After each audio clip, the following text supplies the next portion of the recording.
이사야서 6장 8절부터 13절까지 말씀입니다. 8절부터 13절까지 교도를 하겠습니다. 제가 먼저 8절을 읽겠습니다. 내가 또 주의 목소리를 들으니 주께서 이르시되 내가 누구를 보내며 누가 우리를 위하여 갈꼬 하시니 그때 내가 이르되 내가 여기 있나이다 나를 보내소서 하였더니 여호와께서 이르시되 가서 이 백성에게 이르기를 너희가 듣기는 들어도 깨닫지 못할 것이요 보기는 보아도 알지 못하리라 하여 이 백성의 마음을 둔하게 하며 그들의 귀가 막히고 그들의 눈이 감기게 하라. 염려하건대 그들이 눈으로 보고 귀로 듣고 마음으로 깨닫고 다시 돌아와 고침을 받을까 하노라 하시기로 내가 이르되 주여 어느 때까지이니까 하였더니 주께서 대답하시되 성읍들은 황폐하여 주민이 없으며 가옥들에는 사람이 없고 이 토지는 황폐하게 되며 여호와께서 사람들을 멀리 옮기셔서 이 땅 가운데 황폐한 곳이 많을 때까지니라. 그 중에 10분의 1이 아직 남아있을지라도 이것도 황폐하게 될 것이나 밤나무와 상수리나무가 배임을 당하여도 그 그루터기는 남아있는 것 같이 거룩한 씨가 이 땅의 그루터기니라 하시더라. 아멘.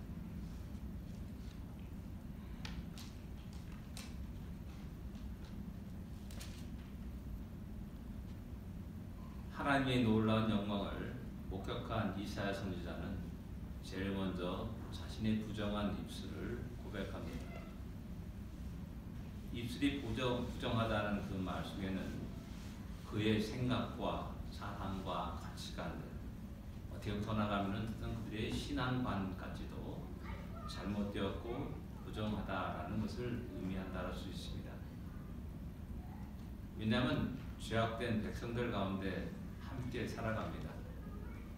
그러다 보니까는 자신도 알지 못하는 사이에 그들의 생각과 가치관에 물들며 잘못된 길을 걸어갈 때가 많은 것을 볼 수가 있습니다. 부정한 자신의 모습을 드디어 보게 된 것입니다. 우리가 신앙생활한다는 것, 우리가 예배드린다는 것, 그 모든 것들은 어떻게 보면 이 하나님의 영광을 바로 보는 것이며 그 영광 앞에 있는 우리 자신들을 바로 보는 것이라 할 수가 있습니다. 감춰진 모습이 아니라 포장된 모습이 아니라 적나라한 우리 자신의 모습을 바라보는 것. 이런 사람은 겸손할 수가 있습니다. 이런 사람은 온전히 하나님께 영광을 돌리게 됩니다. 자신을 향한 하나님의 뜻이 무엇인지를 바로 알고 그 뜻에 맞춰서 자신의 재능과 삶과 시간과 인생들을 드리게 되는 겁니다. 오늘 하나님은 이사야 선지자에게 내가 누구를 보내며 누가 우리를 위하여 갈꼬? 라고 질문을 합니다. 이에 대해 이사야 선지자는 나를 보내소서라고 하나님께 대답합니다. 우리는 이 본문을 우리는 선교 사상을 파송할 때 많이 또 이렇게 인용하여서 말씀하는 것을 보게 됩니다. 그러나 저는 여기서 제일 먼저 우리는 인격적인 대화를 한번 생각해 볼 필요가 있다는 것을 이야기하고 하기 원합니다. 어떤 사람은 하나님을 만나는 것을 상당히 신비하게 또 이상한 모습으로 생각할 때가 많이 있음을 보게 됩니다. 예를 들어 우리 황홀경에 취했다든지 또 입신의 정지에 들었다 뭐 그런 얘기 많이 종종 우리에 듣지 않습니까? 또 이제 무의식 세계로 들어가거나 또 알아들을 수 없는 자기도 모르는 사이에 방언을 말하고 방언을 이야기하는 그런 모습으로 우리가 이해할 때가 많이 있습니다. 그러나 오늘 본문을 보게 되면 하나님과 이사야의 대화 속에서는 누구나 다 알아들 수 있는 그 대화를 나누고 있다는 사실입니다. 창조주 하나님이 인간 이사야를 대상으로 이야기를 나누고 있다는 것입니다. 인격적인 대화를 나누고 있습니다. 여기서 우리는 우리의 신앙생활을 지나치게 신비주의적인 그런 경향으로 흘러가는 것들을 좀 약간 주의할 필요가 있음을 우리는 생각해 볼 필요가 있습니다. 하나님이 이사야에게 질문하시고 또 이사야는 또 그에 대해서 대답하는 이 모든 것들은 하나님이 이사야 선지자를 대화의 상대로 삼으셨다는 것을 말씀합니다. 대화의 상대로 삼으셨다는 것은 더 나아가서 하나님 당신의 일을 맡길 수 있는 사역자로 삼으셨다는 것도 의미하고 있다는 겁니다. 너무나 영광스러운 그런 장면이라 할 수가 있습니다. 하나님이 우리를 대화의 상대로 삼으셨다는 것이 왜 중요하냐?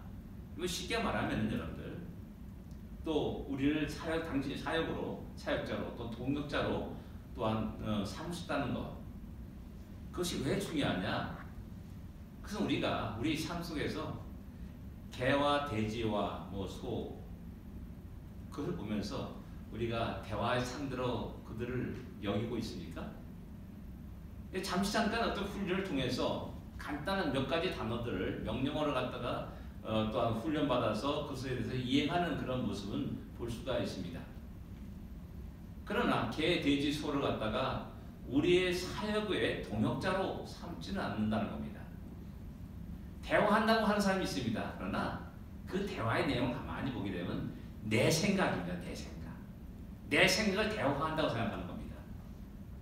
근데 여기에 모든 것은 창조주 하나님이 당신의 피조물인 인간에게 대화의 상대로 삼고 당신의 사역에 함께 동참하는 대상으로 우리를 여기고 있다는 그 사실입니다.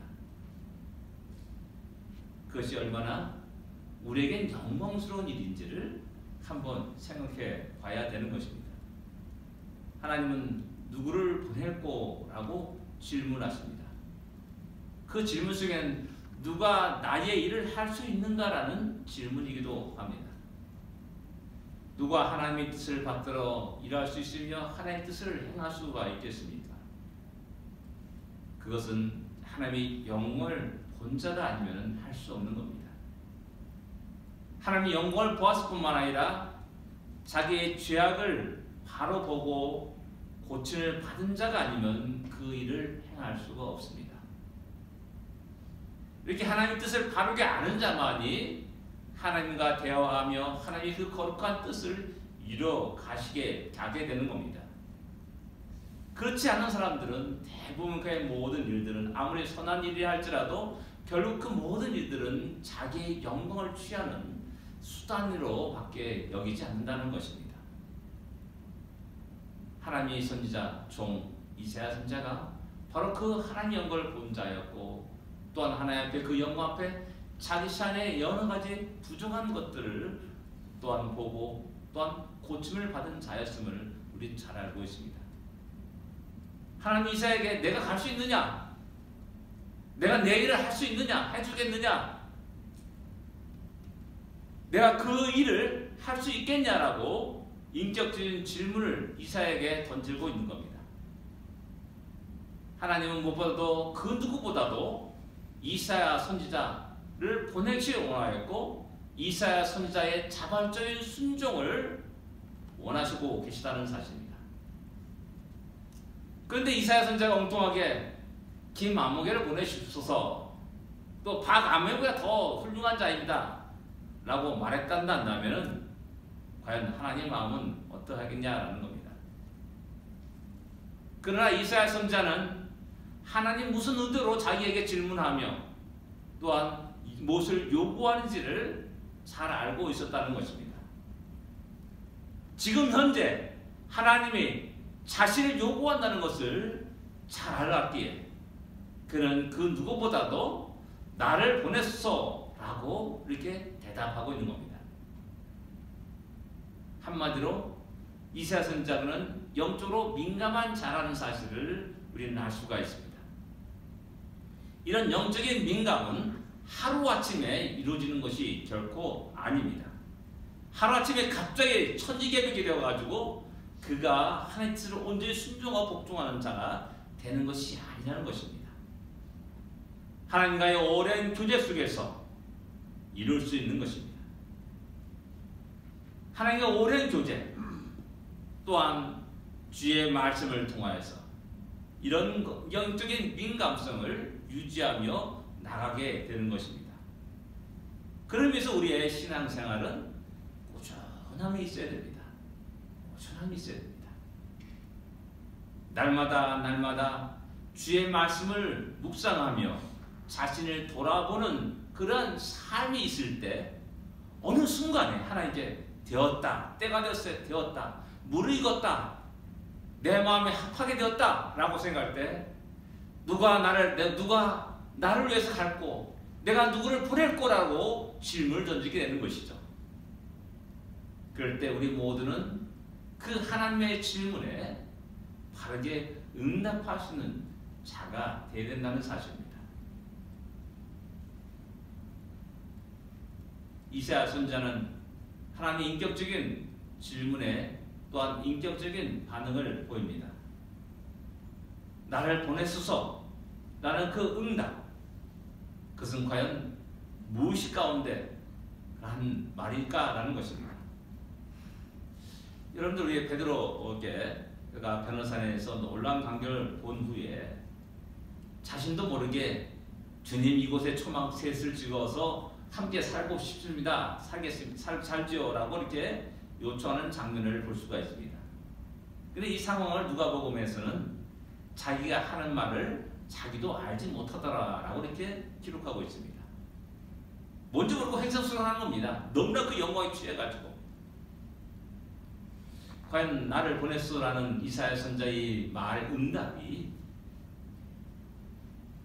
황홀경에 채워가지고 그 영광 앞에서 아무것도 모르는 상태 속에서 그냥 하는 말이냐라는 겁니다. 일시적인 종교적인 감화로 인한 감정에 사로잡혀서 하는 말이냐라는 겁니다. 많은 부흥회나 종교 집회에서 우리는 이런 일들을 쉽게 목격할 수가 있습니다. 우리가 얼마 전 몇 년 전에 우리 하나님 나라에 들어가신 빌리 그레엄 목사님, 그의 전도 집회마다 수십만이 몰려듭니다.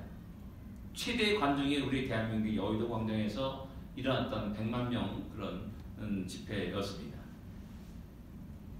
마지막에 꼭 빌리 그레엄 목사는 결신을 하도록 합니다.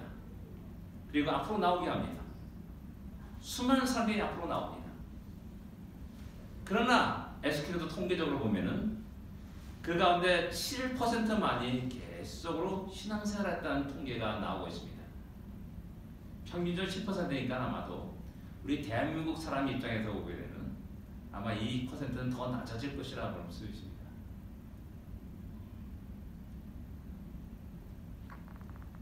하나님과 이사야 선지자의 대답과 응답 속에는 혼란과 신비가 없습니다. 종교적인 일시적인 감정에 폭발해가서 말하는 것이 결코 아닙니다. 제가 인격적인 응답이라는 그 말 속에는 우리의 인격적인 지정의를 통한 바른 응답이라 말하는 겁니다. 물론 감정적인 부분도 무시할 수 없습니다. 감격적인 그런 놀라운 눈물과 또한 환희와 감격, 이런 감정적인 것은 우리 신앙생활의 아주 굉장히 중요한 한 요소입니다. 폭발적입니다. 그리고 또한 급격히 확산돼 나갑니다. 그 영향력이 순식간에 온 나라를 뒤집을 때도 있습니다. 이 감정적인 부분은 그 시간에서 하나가 되게 합니다. 그러나 여기서 멈춰서는 그 감정은 얼마 안 가서 시들어지고 맙니다. 의지적인 계속적인 활동이 있어야 됩니다. 우리 인간의 연약함을 극복할 수 있는 강한 의지가 필요합니다. 그리고 또한 우리의 성경을 바로 알고 하나님을 바로 아는 지적인 또한 반응도 분명히 있어야 됩니다. 우리나라의 젊은이들의 신앙생활은 주로 감정적으로 신앙생활 때가 많이 있습니다. 이것이 제가 지금까지 목회하면서 가장 안타깝게 생각하는 부분입니다.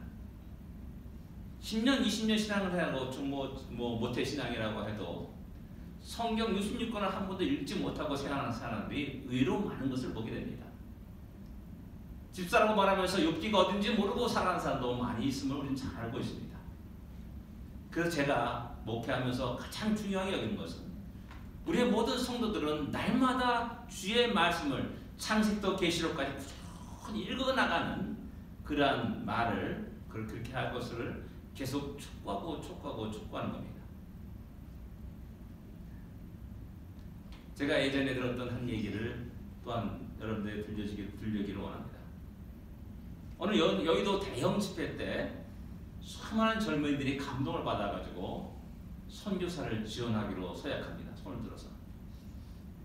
그때 선교사로 지원했던 그 한 사람이 돌아와가지고 이제 저희에게 말하는 것을 제가 들은 적이 있습니다. 수많은 사람들이 젊은이들이 선교사로 지원할 것을 손들고 서약했지만은 실제로 행동으로 옮겨서 선교사 나간 사람은 자기 자신 하나밖에 없다라고 그런 이야기라는 것을 제가 들은 적이 있습니다. 왜 그렇습니까? 감정적인 것, 감정적. 그 감정은 오래 지속하지 못합니다. 그래서 우리의 의지가 중요한 겁니다. 그런데 우리의 의지 또한 역시 연약합니다. 새해마다 우리는 열심히 또 여러 가지를 각오하고 장담하고 말하지 않습니까? 근데 뭐라고 말합니까? 작심삼일이라고 말합니다. 우리가 맹세했던 것, 우리가 간절히 또 약속했던 모든 것들, 그것이 그 의지가 이게 오래가지 않습니다. 하나님을 향한 열망 또한 예배를 드리고자 하는 그런 결단과 그런 모든 것들은 우리들이 살아가는 환경과 상황 속에서 여지없이 무너지게 됩니다. 예, 그렇기 때문에 우리는 늘 겸손히 주님께 기도하면서 또한 구하면서 살아가게 되는 겁니다. 우리의 약한 의지에 또한 우리의 바른 감정이 바르게 표출되며 또한 바른 방향으로 갈 수 있도록 늘 성령을 의지하는 겁니다. 지식 없는 감정은 잘못된 길로 가기 쉽습니다. 성경이 왜 다양한 장르의 그런 글로 기록되었는지를 우리는 이해할 필요가 있는 겁니다. 그래서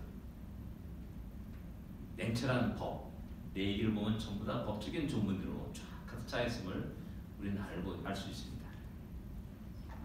그러나 우리 시가서, 시편이나 잠언, 전도서를 보게 되면 우리 내면의 세계, 우리의 감정의 세계를 갖다가 다루고 있음을 알 수가 있습니다. 그리고 역사서를 통해서 우리 신앙인의 의지와 삶의 모습을 볼 수가 있습니다. 우리는 무엇보다도 올바른 인격적인 관계, 하나님과의 관계를, 교제를 계속 가져야 됩니다. 지, 정, 의의 균형을 가져야 됩니다. 그렇다고 온전한 균형을 가질 수 있는 사람은 아무도 없습니다.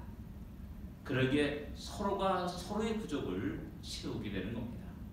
부부가 만난 것이 완전해서 만났으니까 하나님은 부족하기 때문에 그 부족함을 다른 사람이, 다른 남편이, 아내가 그것을 채우도록 만나게 하였고 또한 한 가정을 이루게 하시는 겁니다.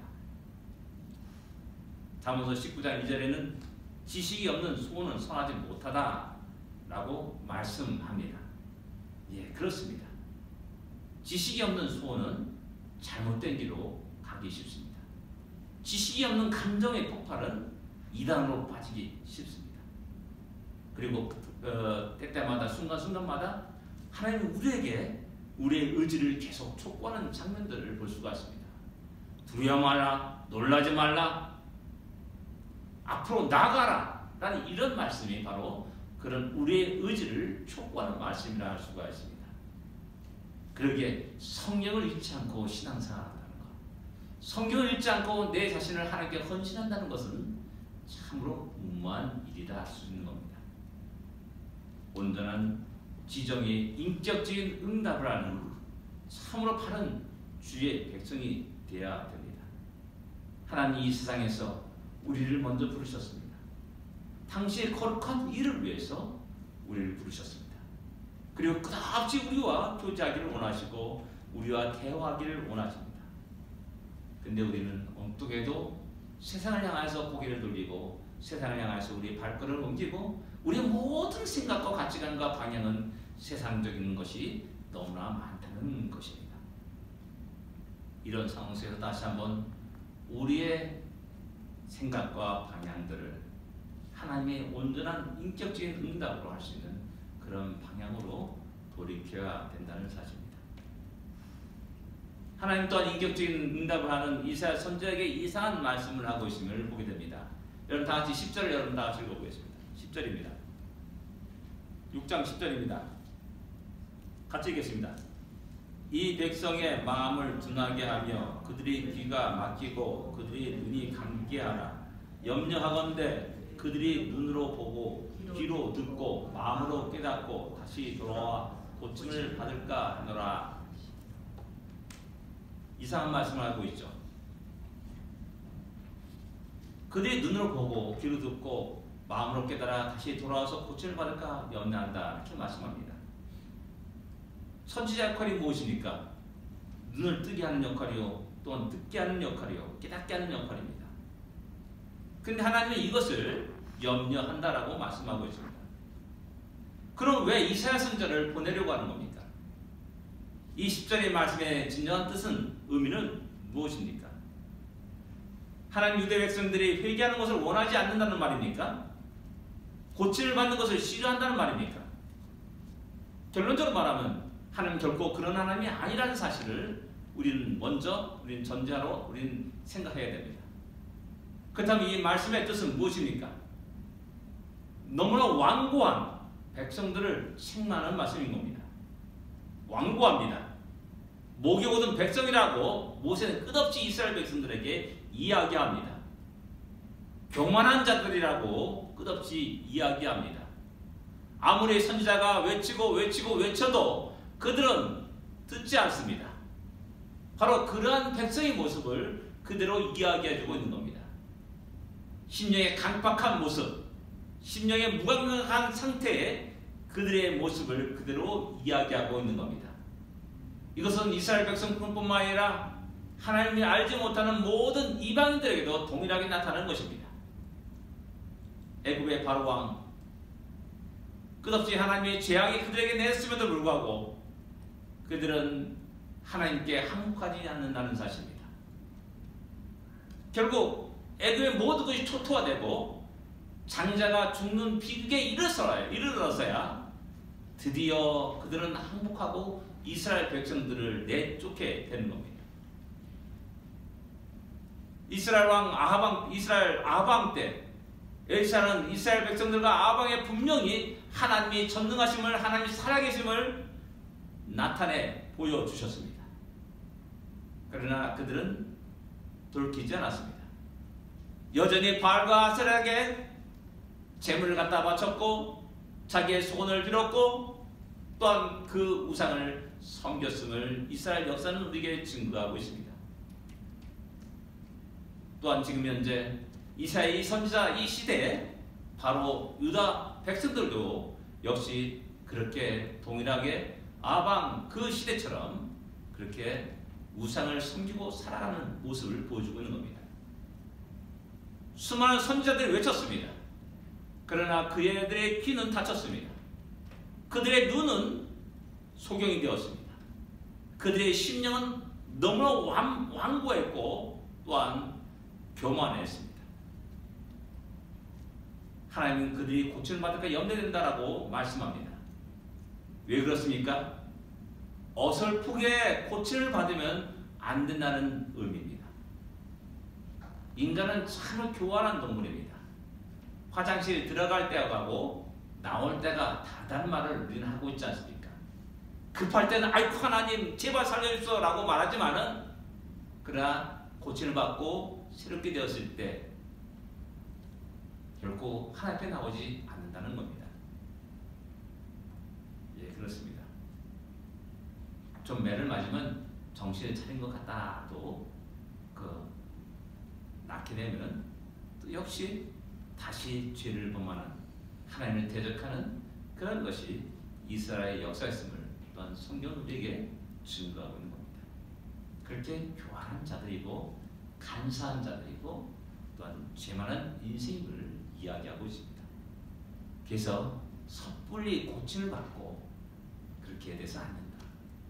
완전히 뒤집어가지고 새로운 피조물로 만들어야 된다는 사실을 우리 하나님은 잘 알고 계셨다는 겁니다. 호세아서 6장 1절에 3절에 이렇게 말씀합니다. 오라 우리가 여호와께로 돌아가자. 여호와께서 우리를 찢으셨으나 도로 낫게 하실 것이요 우리를 치셨으나 싸매어 주실 것이니라. 여호와께서 이틀 후에 우리를 살리시며 제3일에 우리를 일으키시니 우리가 그 앞에 살리라. 멋진 말이지 않습니까? 그래서 많은 사람들이 어떻게 야 우리가 여호와께 돌아가자 하면서 뭐 수련의 표로 삼기도 합니다. 근데 6장 4절에 이렇게 말합니다.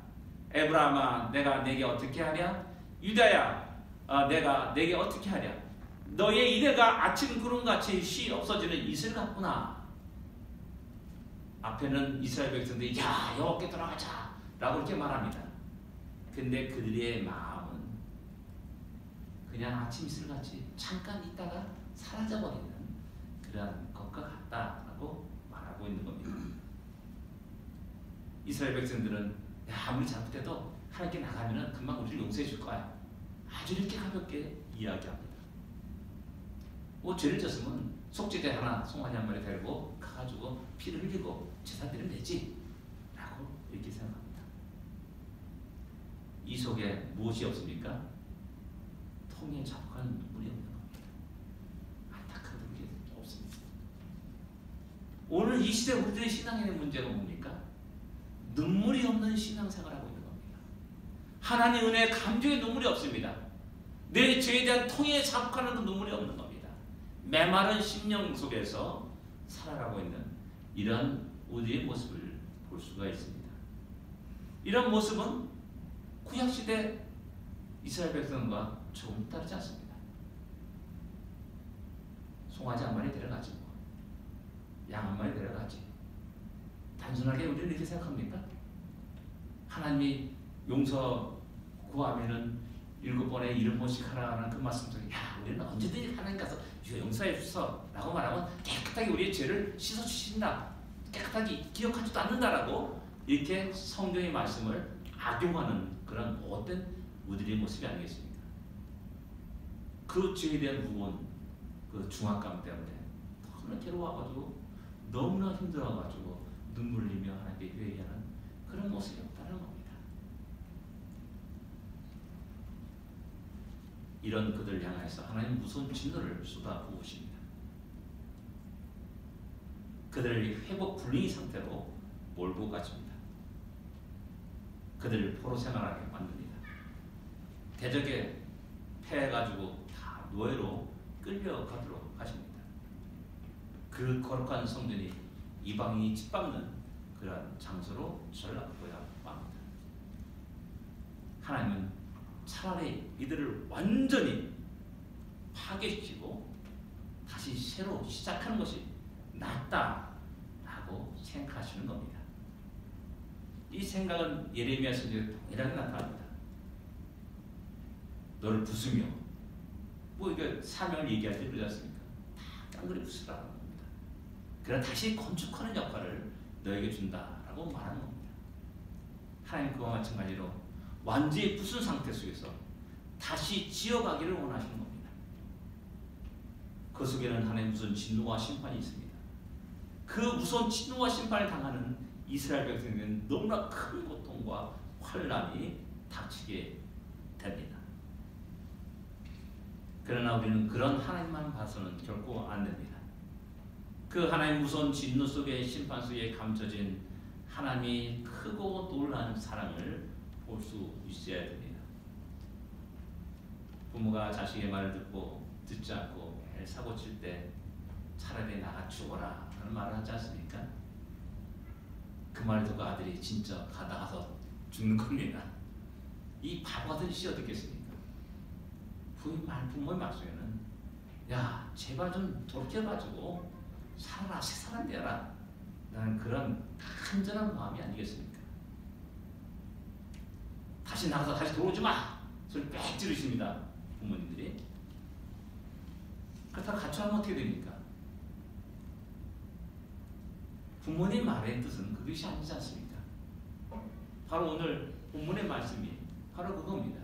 눈이 보고 귀로 듣고 하는 모든 것을 내 염려한다 라는 그 말씀 속에 너희가 진정 눈을 보고 진정 귀로 듣고 고침을 받고 새로운 피조물로 살아갈 것을 백성들에게 요구하고 있다는 겁니다.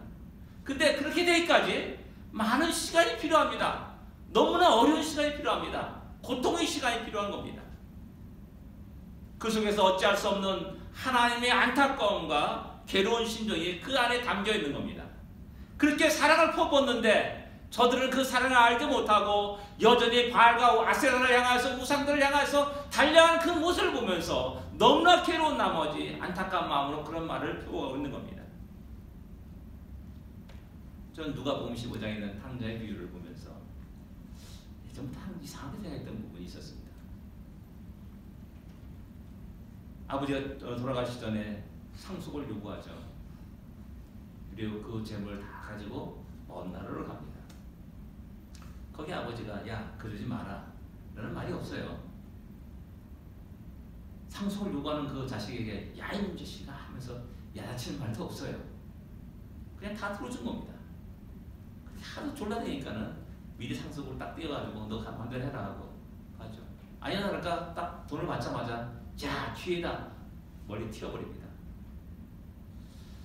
아버지가 그대로 놔둘까? 난 그 생각을 오래전에 했던 겁니다. 그러나 결론이 뭐냐? 아버지는 잘 알고 있었던 겁니다. 그 아들의 속성을 잘 알고 고집고 완고함을 잘 알고 있었던 겁니다. 내가 아무리 백날 얘기해봤자 시간 먹기 시작하는 걸 잘 알고 있는 겁니다. 다 주는 겁니다. 결국 자기 자신의 결정이 얼마나 어리석은 결정인지 자기가 가는 길이 얼마나 고생의 길인지를 이제 몸소 체험하는 거죠.